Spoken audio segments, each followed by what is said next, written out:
کہ سیلاب زدگان کو کن اشیاء کی ضرورت ہے۔ پانچواں یہ کہ کیا اشیاء مارکیٹ میں کن قیمتوں پہ دستیاب ہیں جو امداد کے لیے اہم ہو سکتی ہیں۔ اس تمام انفارمیشن کو ضلع بلکہ گاؤں کے لیول تک مہیا ہونے کی ضرورت ہے۔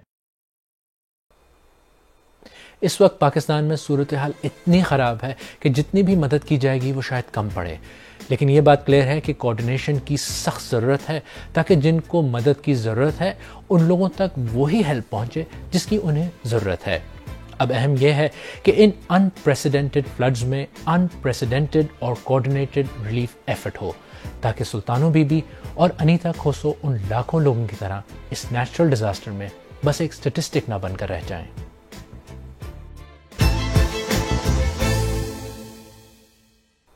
اور اگر آپ کو ہمارا پروگرام پسند آیا اور آپ نے اب تک ہمارے یوٹیوب چینل کو سبسکرائب نہیں کیا تو فوراً سبسکرائب کا بٹن دبائیں، بیل آئیکن پر بھی کلک کریں تاکہ آپ کو اپڈیٹس ملیں، اور اس پروگرام کا لنک اپنے دوستوں کے ساتھ واٹس ایپ، فیس بک اور ٹویٹر وغیرہ پر ضرور شیئر کریں، اور آپ سیربین کی پرانی قسطیں دیکھنے کے لیے یہاں کلک کریں۔